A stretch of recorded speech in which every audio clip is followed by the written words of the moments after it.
Hi, welcome to Outcome-Based Customer Service. My name is Leslie Heisman, and I'm a product manager at LucidWorks.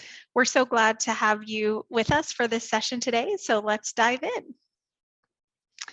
So I started out my time at LucidWorks as a knowledge manager, and like many other knowledge managers I've met, I've held a wide variety of career paths and roles. At LucidWorks, I recently transitioned from our knowledge management team to our product management team.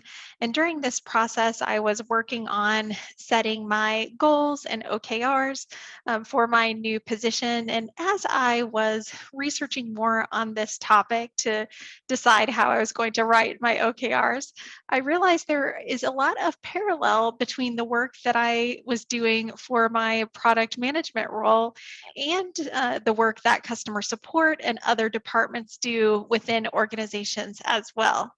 So in our session today, I'm going to talk about some of the parallels that I see between what I'm doing now and what we can do as customer support teams, and how we can really align around outcomes that our organization and our businesses have with other teams to drive towards those impacts that we're trying to have on our customers. All right, so how did I get here? When I was a knowledge manager at LucidWorks, one of my roles was helping our support team transition to a new support help desk center. And I was embedded with our support team and really learning a lot more about their struggles, their day-to-day tasks, their successes, what they were doing in their roles. And I also had the opportunity to meet and talk with a lot of other support teams and support departments through that work and understand that we were all struggling with similar things. And I realized that, personally, I believe the support organization is often one of the most underappreciated departments within many companies. I think one of these reasons is that we look a little bit at support in kind of an old-fashioned way that's stuck in the past. And what really got me thinking about this was recently I attended a session at TSIA at their conference, which is fabulous. And it was talking about statistics surrounding support departments. And here are some of the interesting stats that they shared. So 55% of support organizations today operate as a cost center within their organizations. Many of them are fighting for funding with other departments as well, and the funding that they are getting isn't really meeting the demand that they need to achieve those outcomes within their departments. A lot of the times we think about support as, perhaps like IT support, answering questions, or some of the easy support models of the past, when really today the demands that support teams are facing are a lot more complex. So, the software, the services that we're providing is more complex. The customer questions are more complex. There are more, how-tos and instructional support requests that are logged. So the support teams now are dealing with a lot more issues than they have in the past. And really what this is resulting in is a lot of support service objectives that really aren't aligned with the overall company goals and corporate imperatives, that many companies are looking at this time. So many support departments are kind of in, like you see Drake here, that reactive mode. They're just trying to keep up with their day-to-day. They're trying to help customers with their requests and to solve requests quickly and really drive those costs down. But that doesn't leave a lot of time for being in a more proactive mode and really trying to anticipate customer needs before they even come into play. So What can we do about this? I'm going to have a little soapbox moment here, but I love the movie Jerry Maguire, and similar to Jerry, how he, says, "Help me, help you." I think support organizations really need to realize that they have a great amount of power, so they can help contribute to the profitable side of the business. They're in the trenches every day with the customers. They know their pain points, they know their challenges and their desires, and they have an incredible power to change that customer's experience. So we're here to not only help our customers be successful, but to also contribute to the success of our company as a whole and to help other departments be successful as well. So we have a massive opportunity to step into a cross-functional team and to help our companies be successful. And I think a lot of support organizations don't take full advantage of that today. So, in order to transform our organizations and how we're working and to improve and work on the things that matter, we need to all be aligning around outcomes. And when we align our teams around outcomes, it really changes our perspective. So, we all have value that we create for the business, similar to other teams within our organization. We're using the resources and activities that we have available to us to generate those outputs within the business. And those outputs allow us to achieve certain outcomes that then drive the impact for our customers and the business in general. And if I've learned anything in my work with many organizations, it's that in order to drive those results, we need to align closely with other departments. So before we get into this, let's quickly recap what outputs, outcomes, and impacts are so we can figure out how to do this. And before we get started, I do want to give a shout out to two of my favorite authors and books on this topic. This is a lot of where I'm drawing my information and resources from today. So if this is a topic of interest to you, I highly recommend checking out Outcomes Over Output by Joshua Seiden, as well as Continuous Discovery Habits by Teresa Torres. I'm stealing a lot of the examples that they have here today to talk about this, and I think you'll find these resources really helpful.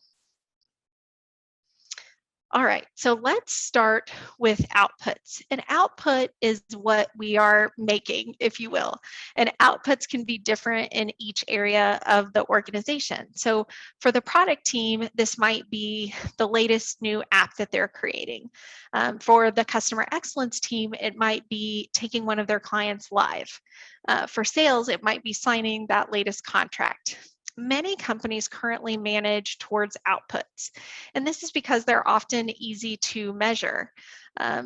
Leaders are more comfortable with measuring towards outputs. It's easier to dictate outputs than outcomes. So this can be really hard to change organizationally towards thinking more of outcomes instead of outputs. But something that we know is just because something is shipped or something is completed doesn't necessarily mean that it's good or it's even what our clients wanted. Not every client is happy with a product that you ship to them, or not every client is happy with a go live. So just because we are producing outputs, it doesn't necessarily mean that we're being successful. Outcomes, on the other hand, according to Joshua Seiden in his book, are changes in human behavior that drive business results. So you could see this lady here with her shopping bags. My shopping at Sephora might be an outcome. You can see my bags. You can see the transactions and the receipts on my credit card statement. Sometimes I wish that these behaviors were not observable, especially from my husband, but they are. So all joking aside, when we're thinking about outcomes in our business, we have to make sure that we're managing by the correct outcomes. So these might be things like a user's behavior, or something that we want a customer to do, or staff or employee behavior. So there are different types of outcomes. And in Teresa Torres's book on continuous discovery, she says that it might be helpful for teams to distinguish between business outcomes, product outcomes, and traction metrics. And I want to talk briefly about business outcomes today. A business outcome might be something like measuring customer retention. So often business outcomes start with financial metrics like growing revenue or reducing cost. They might also be strategic initiatives.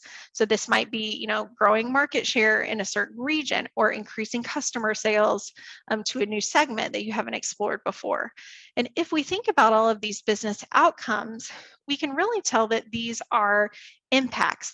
So they're sums of a whole lot of different outcomes across the business. So many times business outcomes can also be lagging indicators. They might be difficult to measure very quickly. So for example, you might not know what your retention rate is for existing customers until the end of the quarter. So that's what we would call a lagging indicator. The other thing to remember about business outcomes is they require coordination amongst multiple teams or functions. So let's take this example of business outcomes and look at how a company might do this across different departments. So this is my dog Cooper. I think he's very cute. And in Teresa's book, she gives an example of a custom dog food subscription service. Now, I would totally be a subscriber to this service for my dog, but they have a goal of trying to increase customer retention. That's their business outcome. So what they do is internally, they do some research and they realize that their data indicates that a lot of dogs just don't like their food and they won't eat it. And that they're receiving information from their customers that says customer support response times are high and that they have price increases that they're not happy about. So those are all contributing to the high churn rate of their customers. So if we think about this from our different departmental examples, here is how each team might try to contribute to that outcome. So marketing, for example, might say, we're really going to try to increase price transparency. So we're going to make this clear whenever you sign up and you see your subscription information that you know once your trial ends what your pricing will be. And we think this will help to contribute to keeping customers around because the price is clear. Whereas the product team might look at this goal and they might think, well, we're going to try to increase the number of dogs who like our food. So maybe they change the formulation or they come out with flavors that they think dogs will like better. And that's how they're going to approach that problem. And then the support team might have a goal of decreasing average response times. So maybe they're taking a look at things like, how can we get information from clients more quickly so we're not on the phone as long? Or how can we prevent clients from logging support requests in the first place? So what's genius about this method is we're giving each of the teams agency to figure out how they can contribute to the business outcome using their own capabilities within their departments. So what's great about this method is that we're all working towards that overall same business outcome, but we alone are responsible for our results. So we can't, blame another department if we don't meet our objectives within our own department. So finally, let's talk about impacts then. We measure success in impact. So this is the effect that we're having on our customers and helping them to be more successful. So it's helpful often to think about impact from different levels and different perspectives. So leaders tend to think of more business impact or higher level type impacts or outcomes. So they might be, more concerned with ARR at a company, or as a support manager, I might be concerned with overall time to resolution for my support tickets. But as an individual contributor or a doer or an executor, they're sometimes called, I might be concerned more with individual outputs related to my role, like how many support cases I'm closing per day as an agent. Something that's good to keep in mind is everyone has a different point of view that they're bringing to the table. So as you are discussing these outcomes and what you're trying to achieve, it's helpful to have this variety of views so you can really look at the problem or opportunities from different perspectives. So we've gone over the outputs, the outcomes, the impacts, and you might be thinking, Leslie, this is really hard, and I know this can be a little bit overwhelming. Changing behavior inside an organization is hard, and a lot of companies aren't very successful at doing this. So, the great news is that we can start small. In the same way that my product team iterates on features, we can, across our organizations, iterate on outcomes and impacts for our businesses. So today I want to share with you something that you can take and try within your organization to get started right away. So, how would I suggest getting started? Often we are already aware of a business outcome that we're trying to work towards. So, we might have, a set number of ARR or a set number of increased retention outcomes that we're trying to meet. And if you're not sure, you can ask your leadership team.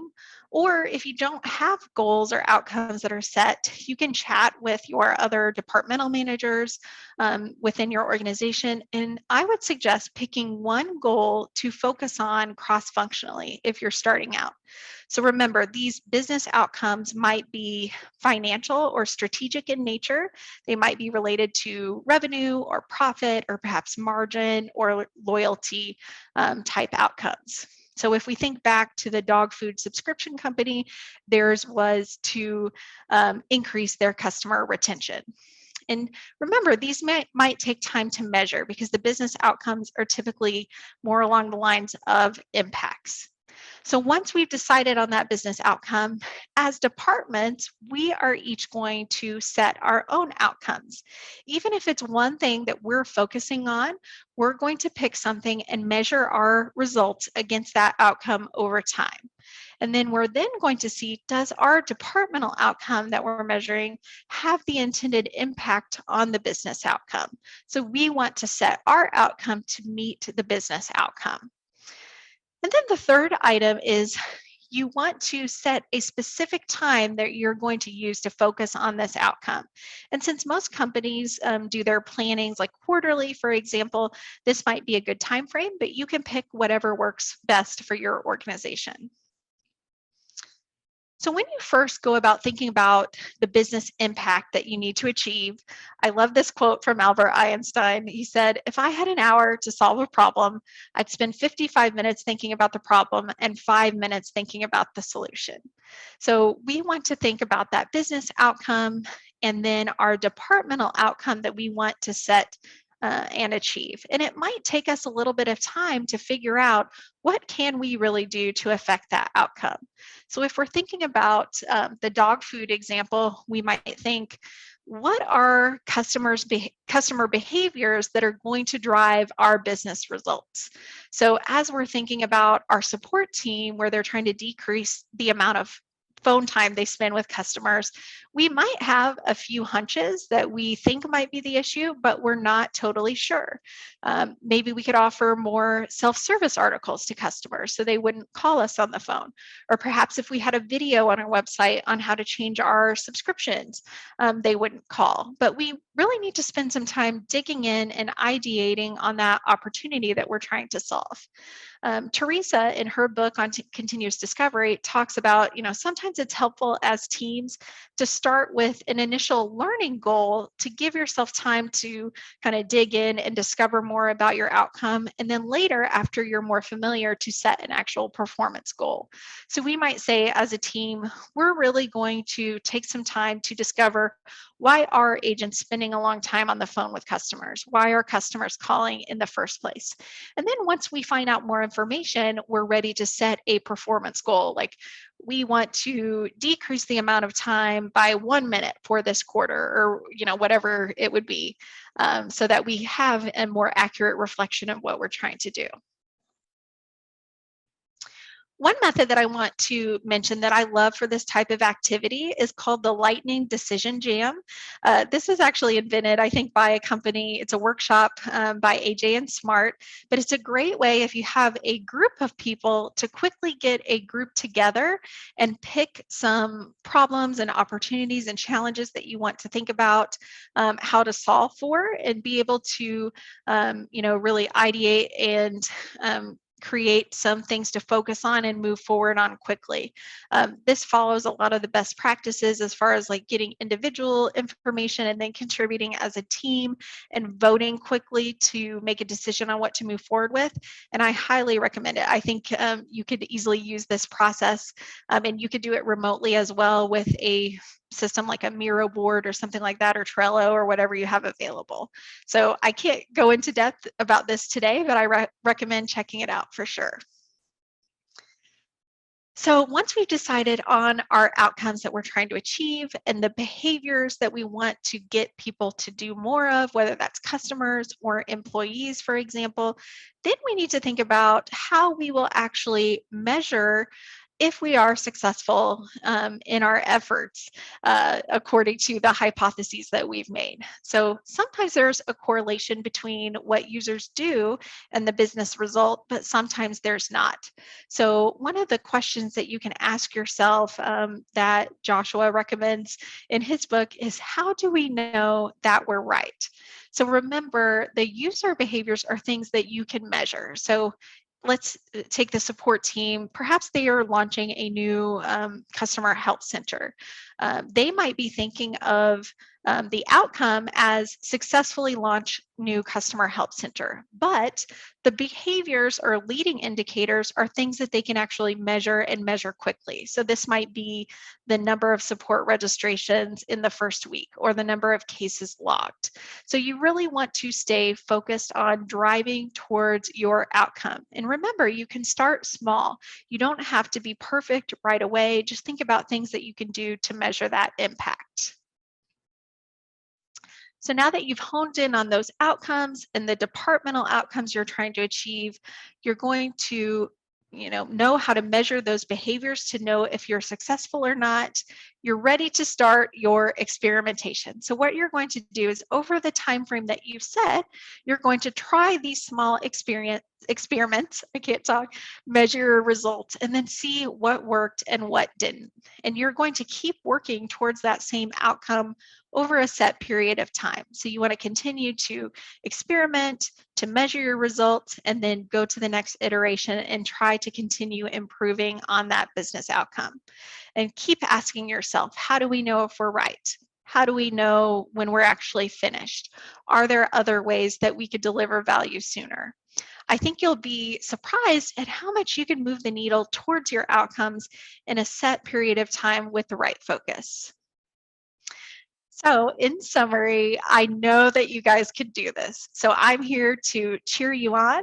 I know that you can focus on your business outcomes and align those outcomes at your department level to the business level to really make those impacts that you want to see. And remember to measure the impacts themselves as well. There are so many different obstacles in changing the way we work and changing our behavior. But if we can start small and measure our results, I know that we can get there over time. So thank you so much for joining me today. If you want to talk about this further, I love to geek out about this type of thing. You can reach out to me on LinkedIn, or you can send me an email directly too. I'd be happy to chat with you further. And I hope you all have a great day. Thank you so much for your time.